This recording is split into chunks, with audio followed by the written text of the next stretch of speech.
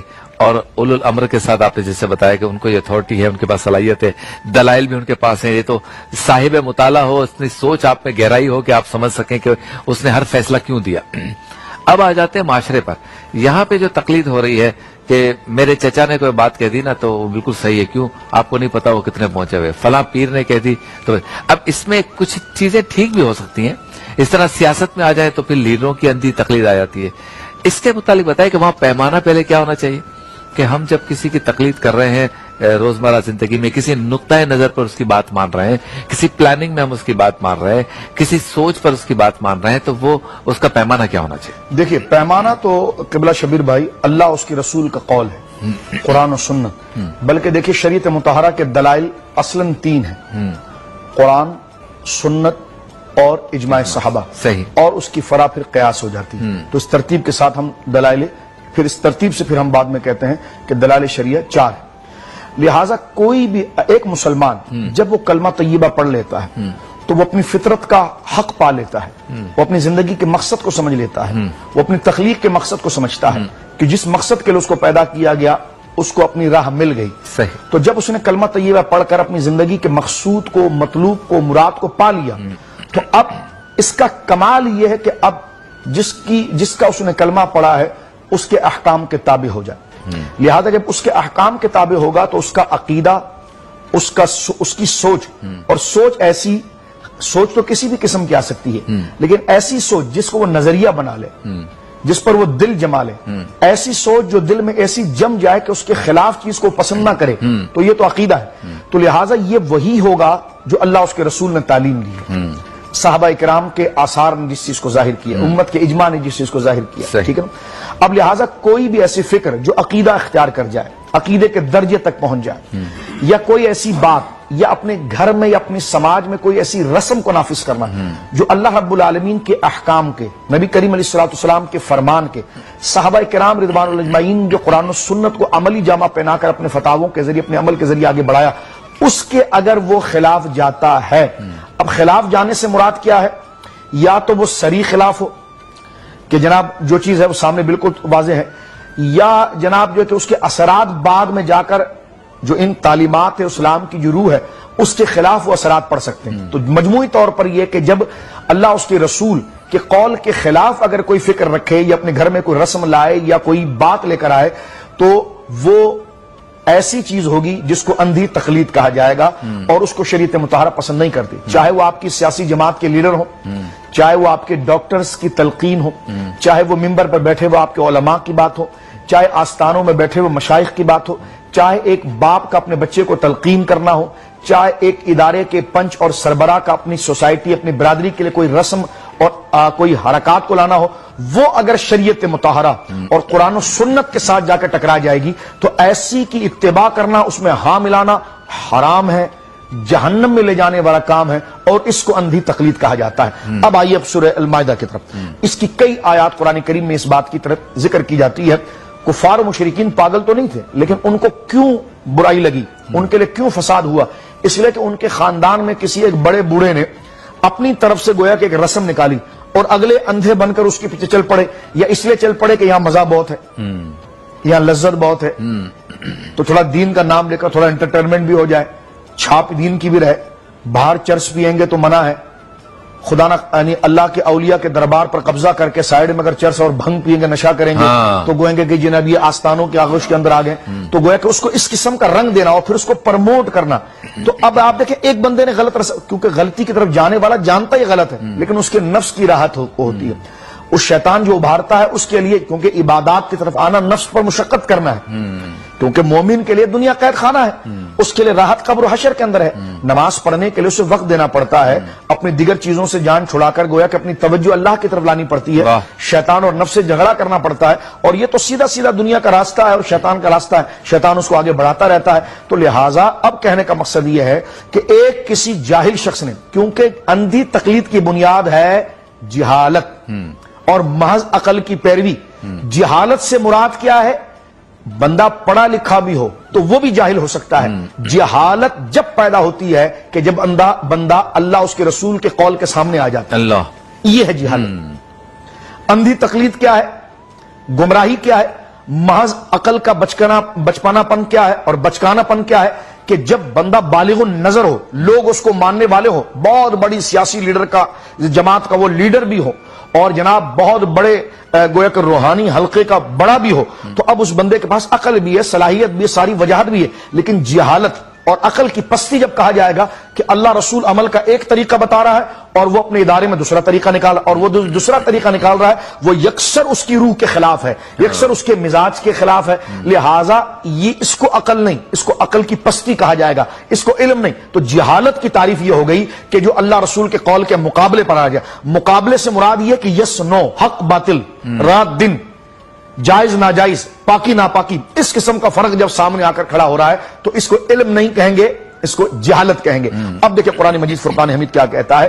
سورہ المائدہ میں ارشاد ہوا وَإِذَا قِيلَ لَهُمْ تَعَالَوْا إِلَى مَا أَنزَلَ اللَّهُ وَإِلَى الرَّسُولِ، جب ان سے کہا جاتا ہے کہ آؤ اس چیز کی طرف، اس کلام کی طرف، اس بات کی طرف جو اللہ کی طرف سے نازل ہوا قرآن، وَإِلَى الرَّسُولِ، اور جو اس کے رسول نے شریعت دی، قالوا حسبنا ما وجدنا علیہ آبانا، وہ کہتا نہیں ہمارے لیے تو وہ روایات کافی ہیں جو ہمارے باپ دادا سے چلی بھائی. اللہ آگے جواب کیا دیتا ہے اولو کان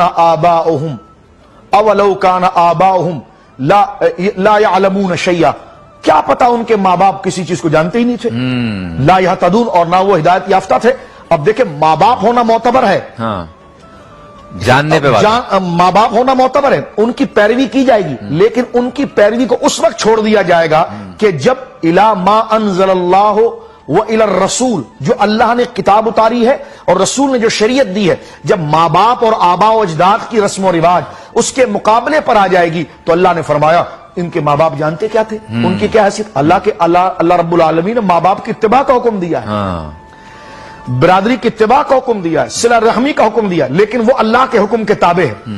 جب کوئی شخص، یعنی یہ کہا گیا نا کہ اللہ کے مقابلے پر، اللہ سے مراد یہاں پر رسول اللہ کی شریعت تمام چیزیں آگئی، ٹھیک ہے نا، اللہ کے مقابلے میں، اللہ کے دین کے مقابلے میں، شریعت کے مقابلے میں جب ماں باپ کا حکم سامنے آ جائے یا کسی کا بھی آ جائے تو اللہ کے حکم کے سامنے اللہ کی معصیت ہو رہی ہو، اللہ کی نافرمانی ہو رہی ہو تو دنیا کے کسی بھی بندے کا حکم نہیں مانا جائے گا، نہ ریاست کے امیر کا مانا جائے گا، نہ ماں باپ کا مانا جائے گا، نہ بظاہر بولنے والے اس عالم کا مانا جائے گا، نہ اس روحانی پیشوا کا مانا جائے گا، کیونکہ ان سب کو ماننا تھا اللہ تک پہنچانے کے لیے. جب وہ خود اللہ کے مقابلے پر آ گئے تو فرما فردوا الی اللہ ورسولہ، چھوڑو ان کو اور آؤ اللہ اس کے رسول کی طرف جو تمہیں بتایا گیا ہے. تو لہذا جہالت کی تعریف ہم نے آپ کے سامنے کر دی، عقل کی پستی کی تعریف ہم نے آپ کے سامنے کر دی، اور قرآن کریم کی آیت میں اب آپ دیکھیے کہ حضرت اسماعیل علیہ السلام کا یہ دین جو حضرت ابراہیم سے آیا، ٹھیک ہے، آپ کے بیٹے اسماعیل علیہ السلام جو مکہ شریف میں آ کر آباد ہوئے اپنی امی جان کے ساتھ، حضرت ابراہیم علیہ السلام کو اللہ نے حکم دیا کہ جائیے آپ اور مکہ کے اندر جہاں ہمارا گھر ہے اس کی بنیادوں کو تلاش کریں اور وہاں پر اپنے بچوں کو ٹھہرائیں اور اس کو آباد کریں. قرآن میں جگہ جگہ ذکر ہے، آپ چھوڑ کر آ گئے. وہاں پر پھر آپ دیکھتے ہیں کہ یمن کے اندر سب سے بڑی سیولائزیشن اور سیولائز سوسائٹی تھی، وہ بت پرستی کرتی تھی اور وہ عقل کے اندھے تھے. وہاں پر اللہ رب العالمین کا عذاب آیا، زلزلہ اتنا سخت آیا کہ اس زمانے میں انہوں نے ڈیم پانی کا بنایا ہوا تو پھٹ گیا، سارا علاقہ بہہ گیا جناب. تو وہاں سے لوگ بھاگے. اصل عرب یمنی ہے، اصل عرب یمنی ہے. حضرت اسماعیل علیہ السلام کی زبان عربی نہیں ہے، صحیح. حضرت سیدہ ہاجرہ کی زبان عربی نہیں. عربی تو یہ لوگ تھے جو یمن سے پانی کی تلاش میں کل ملک شام کی طرف چلے گئے، کچھ مصر کی طرف چلے گئے، کیونکہ وہ ظاہر سی بات ہے ان کو اتنی صلاحیت تھی کہ پانی کہاں پر ہوگا. انہوں نے پرندوں کا جھنڈ دیکھا تو آہستہ آہستہ آج جہاں زمزم شریف موجود ہے وہ وہاں پر پہنچ گئے، اس لیے کہ اس وقت حضرت اسماعیل علیہ السلام کے قدم سے زمزم ظاہر ہو چکا تھا. وہ قبیلہ قحطان کا قبیلہ آج بھی اللہ رب العالمین ہمیں بار بار لے کر جائے اور ہم جائیں. ابھی بھی آپ دیکھیں جب خانہ کعبہ کے طواف کر کے آپ باہر نکلتے، مسفلا کے علاقے کی جو پہاڑی ہے نا، علماء لکھتے ہیں یہ وہ پہاڑی ہے جہاں پر قحطان قبیلہ آباد ہوا تھا. حضرت سیدہ ہاجرہ نے ان کو اجازت دی تھی، انہوں نے کہا ہم پانی کے قریب رہ سکتے، زندگی اس وقت کی پانی تھی اور کیا چاہیے تھا، تو لہٰذا انہوں نے پانی کے قریب رہے. اسی قبیلے کے اندر حضرت اسماعیل علیہ السلام کی شادی ہوئی. اچھا. اور آپ نے عربی زبان وہیں سے منتقل ہو گئی. تو اب حضرت اسماعیل علیہ السلام کے خاندان کے اندر دین ابراہیمی چل رہا تھا. سرکار دو عالم صلی اللہ علیہ وسلم کی حدیث سے پتا چلتا ہے کہ قریش مکہ کو سب سے پہلا گمراہ کرنے والا شخص